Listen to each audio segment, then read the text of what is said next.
전도 2014 그리스도의 흔적을 갖자. 아멘.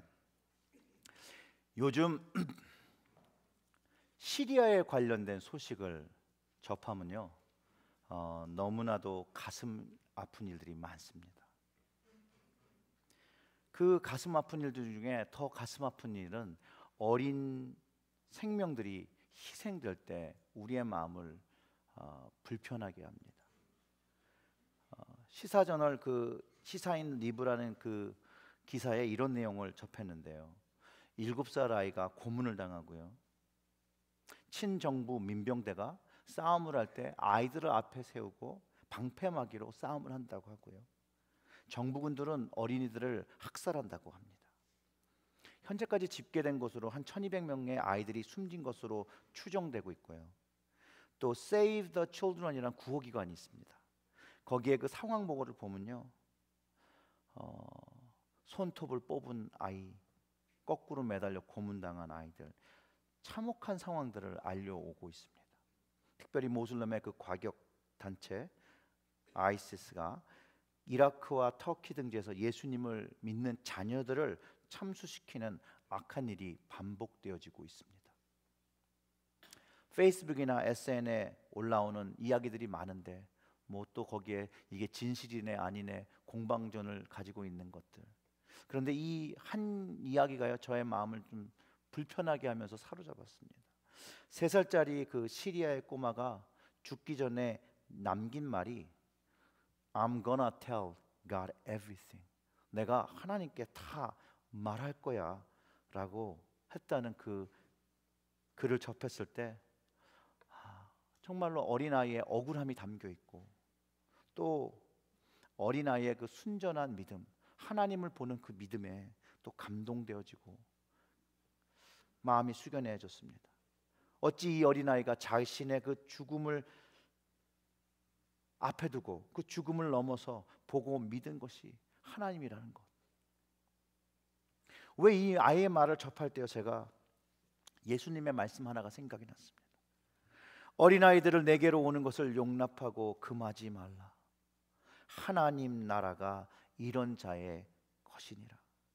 진실로 내가 너희에게 이르노니 누구든지 하나님의 나라를 어린아이와 같이 받들지 않는 자는 결탄코 들어가지 못하리라는 말씀이 떠올랐고, 그 다음에 떠오른 이야기가 바로 이 나사로의 이야기입니다.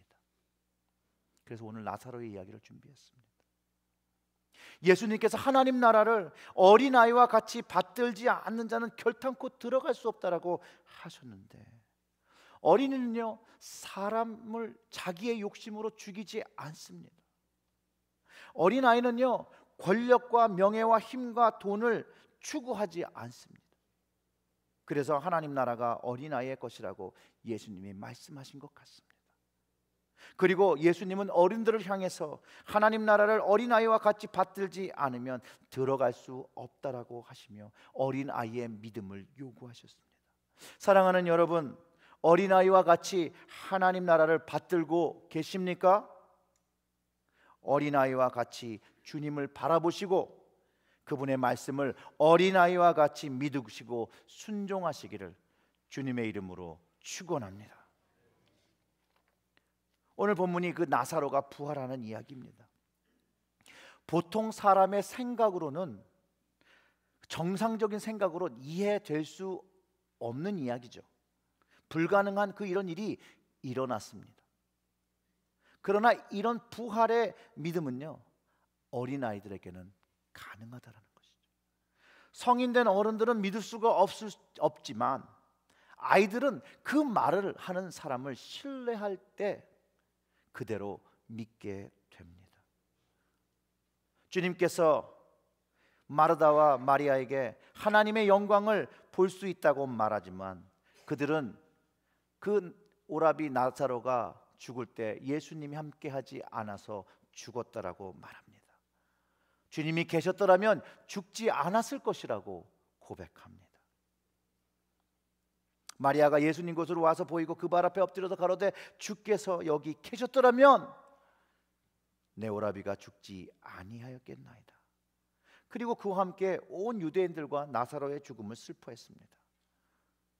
사랑하는 성도 여러분, 사랑하는 사람이 죽음을 맞이했을 때 눈물을 흘리고 슬퍼하는 것은 당연한 일입니다. 정상적인 반응입니다. 가족이 죽었는데 웃을 수 있습니까? 없잖아요. 슬플 수밖에 없고 눈물을 흘릴 수밖에 없습니다. 그런데 오늘 본문 속에 예수님은 자칫 잘못하면 그 우시는 것을 보고 심령의 통분이 여기시고 민망히 여기셨다는 그런 구절이 있으면서 우리를 좀 복잡하게 합니다. 도대체 성경에서 이것을 무엇을 가르쳐 주시기 위해서 이렇게 기록하고 있는 것일까요? 말씀 그대로 문자 그대로 받아들이면 예수님이 불쾌히 여기시는 것처럼 이해되기도 합니다. 또 70인 성경 번역을 보면 실제로 격렬한 불쾌한 감을 가지고 있다라고 표현하고 있다라는 것이에요. 심령의 통분, 어떻게 이해해야 될까요? 왜 예수님은 심령의 통분을 가지고 민망히 여기셨을까요? 이렇게 생각하시면 예수님의 마음이 좀 이해되실 것 같습니다. 사람들의 무지로 인해 답답해 하신 것, 민망히 여기심으로 주님을 이해하지 못하고 그분의 능력과 그분의 나라를 이해하지 못하는 마리아와 마르다와 제자들과 유대인 모두를 답답해 하시며 불쌍히 여기신 것으로 이해하면 좋을 것 같습니다. 오늘 본문 전에요, 일어난 사건들이 있습니다. 첫 번째로는 제자들에게 이렇게 얘기해요. 나사로가 잠들어서 깨우러 가자. 근데 제자들이 그 주님의 의도를 이해하지 못해요. 왜냐하면 그쪽으로 간다는 것은 그쪽 가면 주님을 핍박하는 사람들인데 왜 가야 합니까? 잠이 들었으면 나중에 깨어나겠지요.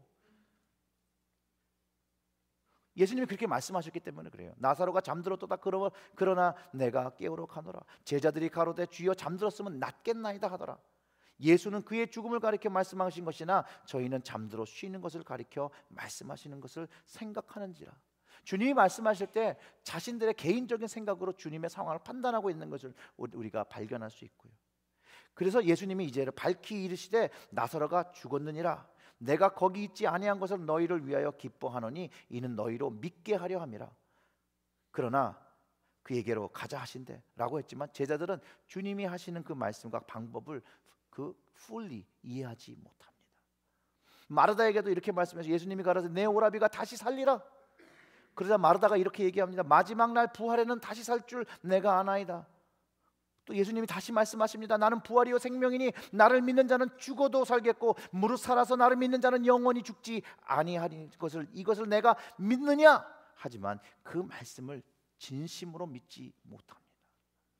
그리고 이제 예수님이 마리아를 이제 부르셔가지고 동일한 것을 말씀하시려고 하나 예수님의 그 주변에 있는 모든 사람들이 하나님의 능력과 하늘의 능력을 알지도 못하고 믿지도 못하고 그저 자신들에게 처한 현실을 두려워하고 눈물 흘리는 그 모습을 보시면서 예수님은 그들을 긍휼히 여기시며 눈물 흘리신다라고 기록하고 있는 것입니다.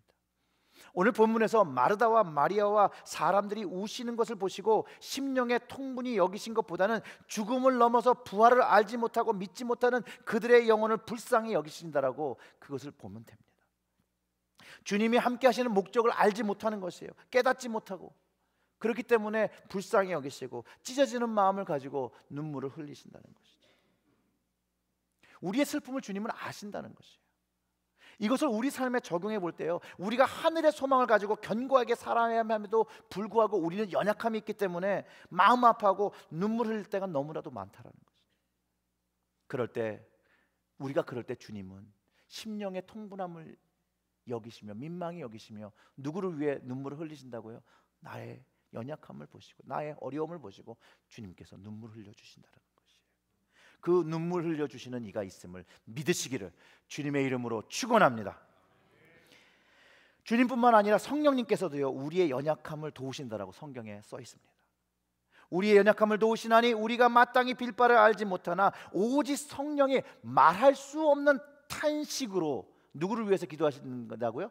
우리를 위하여 친히 간구하신다라고 로마서 8장 26절에 기록하고 있습니다.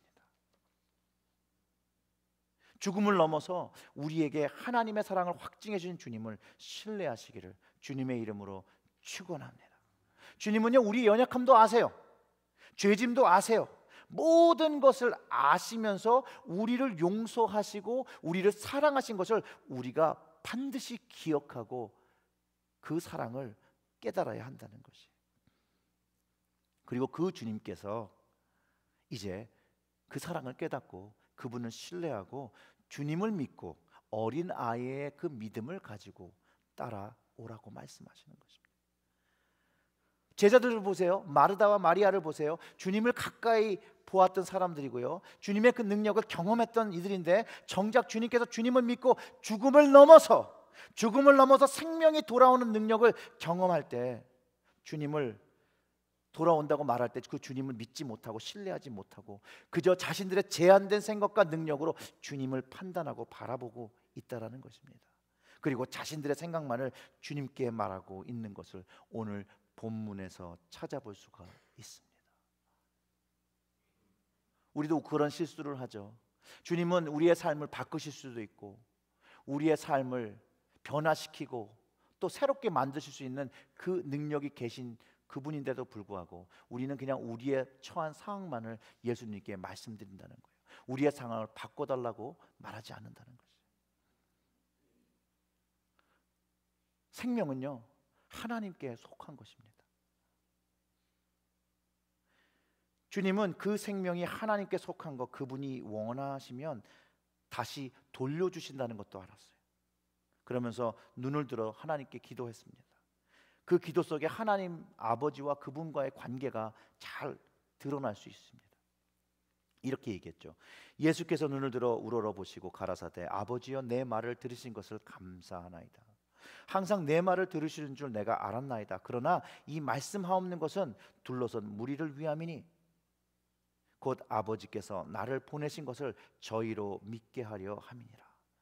주님의 요청은요, 나사로를 살려달라는 기도를 일단 들으신 걸 알았다는 거예요.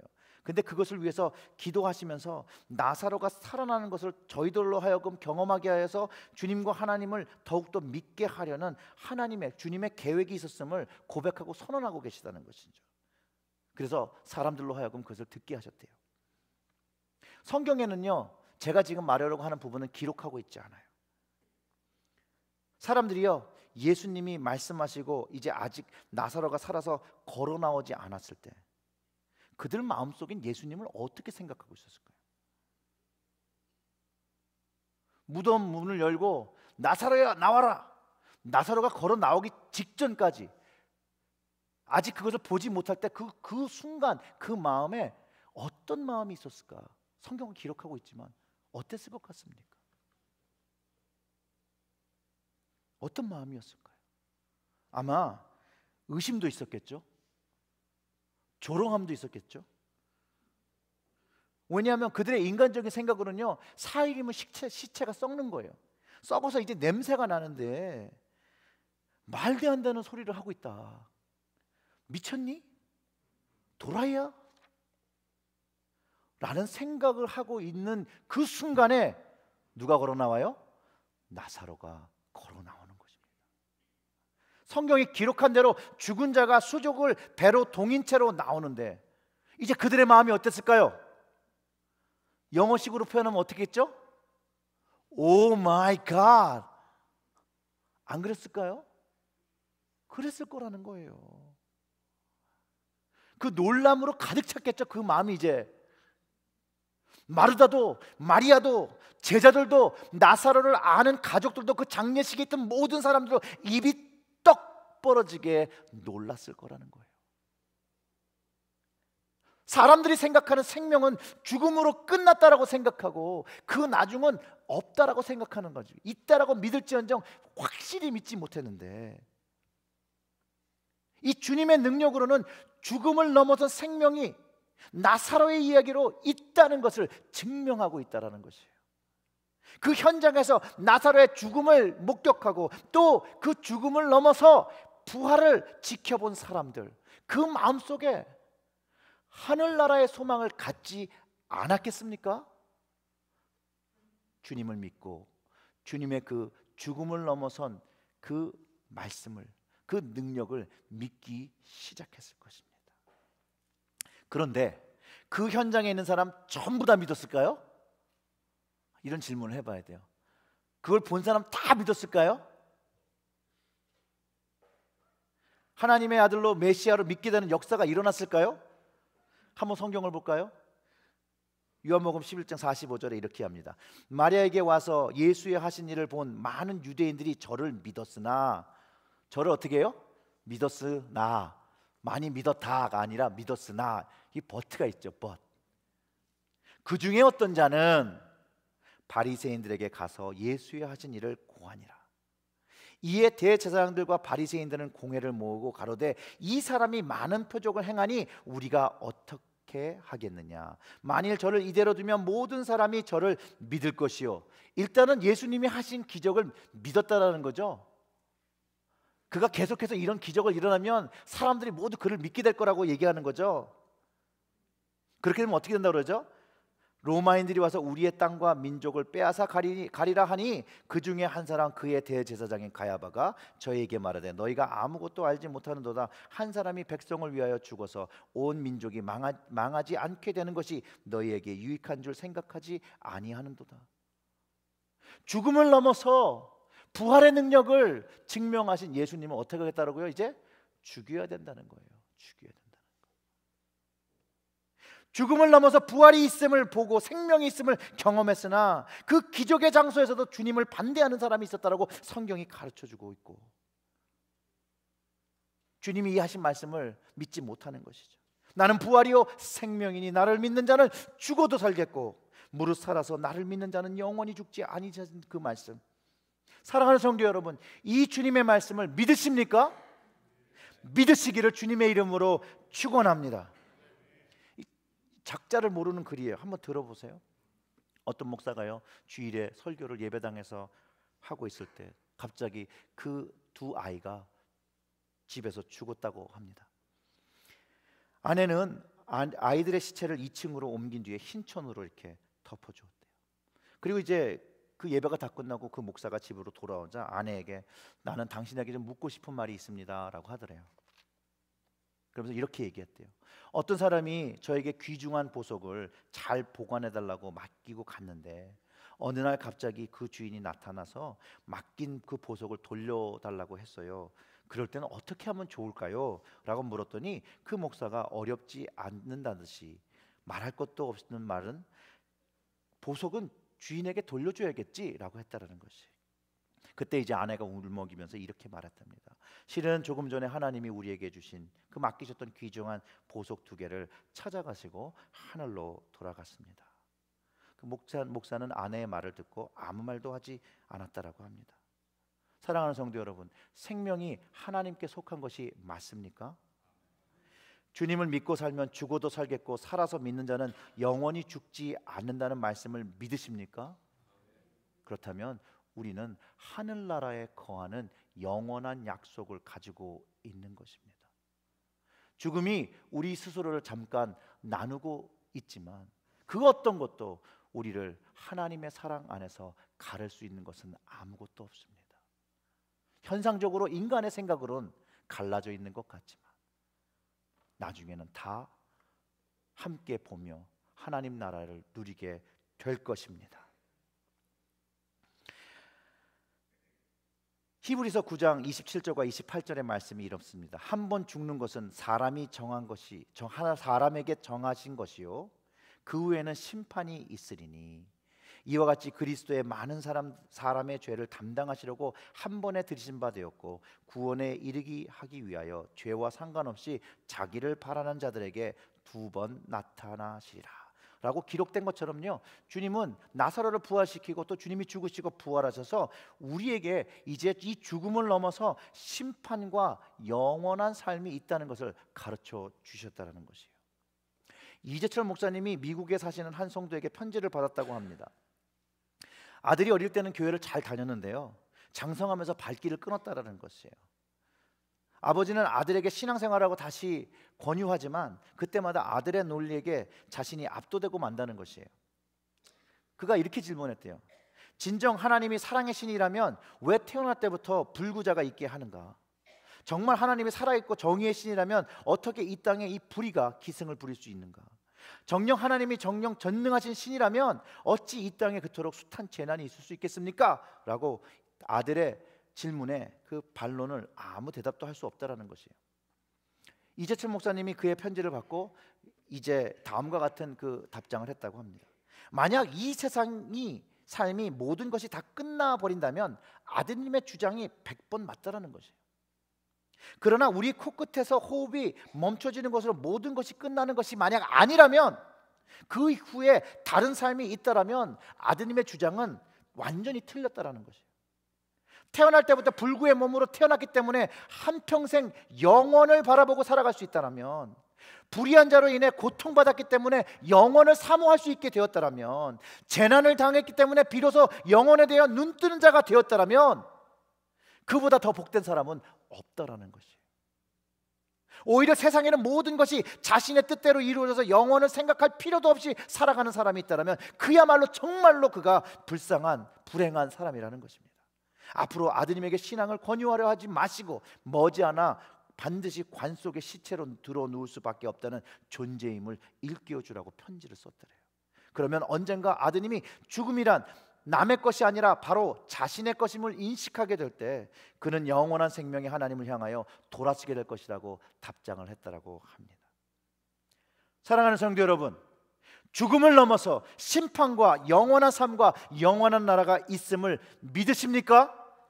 그 영원한 생명의 하나님이 여러분을 사랑하시는 아버지이심을 믿으십니까? 또한 예수 그리스도의 구속의 은혜로 우리에게 임할 심판을 면하게 되었고 하나님의 영원한 나라로 초대되었음을 확신하십니까? 여러분들의 자녀도 이 영원한 그 생명의 나라의 약속을 그리스도와 연합함으로 소유하고 있습니까? 그리고 이 하늘나라의 초대에 대해서 여러분들은 무엇을 준비하고 계십니까? 하늘나라 잔치에 갈 예복이 준비되었습니까? 하나님의 청함에는요, 예복을 입는 예를 갖추어야 합니다.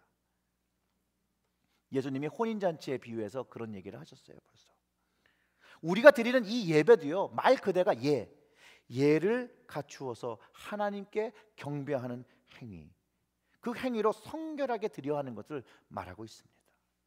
이 예배가 우리의 삶으로 드리는 예배, 주님의 말씀에 순종하여 하나님의 나라와 제사장의 모습으로 세상 속에서 선포하고 살아야 합니다. 사람들이 조롱할지라도 핍박할지라도 예수 그리스도의 그 부활하신 주님을 믿고 선포하고 살 때 죽어도 살겠고 살아서 믿을 때 영원히 살게 되는 것을 경험하게 되는 것입니다. 혹시 주님 오시기 전에 우리가 죽음을 맞이할지라도, 또 죽어서 우리의 시신이 냄새나고 썩어지고 흙이 될지라도 우리의 주님의 음성이 나사로에게 명령하셨던 것처럼 일어나 나오라 명령하실 때 마른 뼈에 생기가 돌아오고 살이 생기듯이 예수 그리스도를 믿는 믿음을 가진 모든 그리스도인들은 주님 부르시는 그 나라에, 모든 하나님의 그 영원한 나라에 그것을 누리게 될 것을 저는 확신합니다. 사랑하는 성도 여러분, 주님의 이 부활의 능력, 죽음을 넘어 우리에게 베풀으신 이 영원한 생명을 붙잡고 살아가시기를 주님의 이름으로 축원합니다. 이 죽음을 넘어선 이 영원한 나라를 믿기 시작하면 현재 우리가 가지고 있는 그런 문제들을 이길 수 있는 답을 가지게 됩니다. 어렵고 힘들고 슬프고 고통스럽고 찢어지는 것 같지만 우리 주님이 함께 눈물을 흘려주시고 우리 성령님 나를 위하여 탄식하여 간구하시는 것을 알기에 우리는 그 어려움을 이기고 승리하고 주님 부르시는 그날에 그 하나님 나라에 들어가게 되는 것입니다. 사랑하는 성도 여러분, 죽음을 넘어선 영원한 삶, 영원한 하나님 나라를 믿음으로 경험하시기를 주님의 이름으로 축원합니다. 또한 이 영원한 나라를 바라보시고 경험하시는 그 순간 여러분들 이 땅에서 하늘나라의 놀라운 가치와 기쁨과 거룩함을 누리고 주님 오시는 그날까지 살아가게 되실 것입니다. 죽음을 넘어 우리에게 생명을 가르쳐 주신 그 주님만 바라보시기를 주님의 이름으로 축원합니다. 기도하시겠습니다.